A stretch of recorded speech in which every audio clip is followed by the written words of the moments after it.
জুলাই আন্দোলন প্রত্যাহারে অব্যাহত চাপ দিয়েছিলেন শেখ হাসিনা।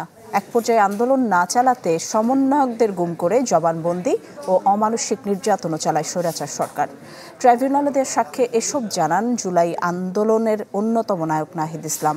হত্যাযজ্ঞে দায়ী সবার কঠোর শাস্তি চান তিনি। তার জবানে উঠে আসে অন্তর্বর্তী সরকার গঠনের প্রক্রিয়াও। এই সাক্ষ্যের মধ্য দিয়ে প্রথমবার ট্রাইব্যুনালে লিপিবদ্ধ হলো পুরো জুলাই আন্দোলন। RICL TMX, যুগের পর যুগ স্থাপনা থাকে মজবুত। একেবারে শেষ দিকে শেখ হাসিনার বিরুদ্ধে জুলাই আন্দোলনের হত্যাযজ্ঞের সাক্ষ্য গ্রহণ। দ্বিতীয় দিন প্রায় পৌনে 2 ঘন্টা সাক্ষ্য দেন গণ অভ্যুত্থানের অন্যতম সমন্বয়ক নাহিদ ইসলাম। এদিন জবানবন্দিতে তাকে গুম করে নির্যাতন, আন্দোলন প্রত্যাহারে অব্যাহত চাপ এবং নাশকতার দায় জামাত বিএনপির উপর চাপানোর বর্ণনা দেন।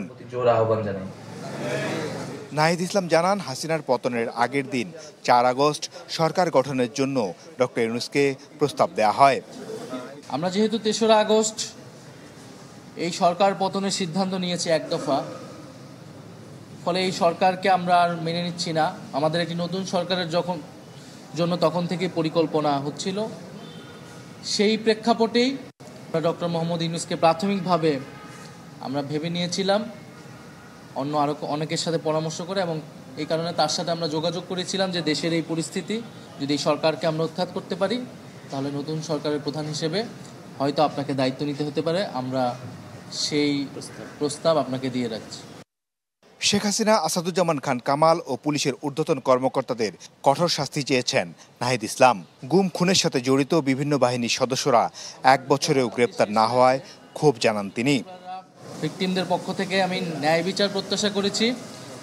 শেখ হাসিনা স্বরাষ্ট্রমন্ত্রী, তৎকালীন স্বরাষ্ট্রমন্ত্রী, পুলিশ এবং যে সকল আইন শৃঙ্খলা বাহিনী জড়িত ছিল তাদের প্রধানদেরকে আমি দায়ী করেছি।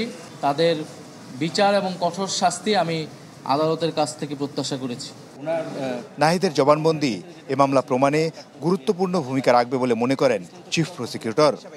তিনি যা কিছু বলেছেন সেটা এই মামলার প্রেক্ষাপট প্রতিষ্ঠার জন্য, এই মামলার বিষয়বস্তুর মধ্যে আসামিদের কোথায় কি ভূমিকা ছিল সেই বিষয়গুলো তিনি অত্যন্ত স্পষ্ট করে তুলে ধরেছেন।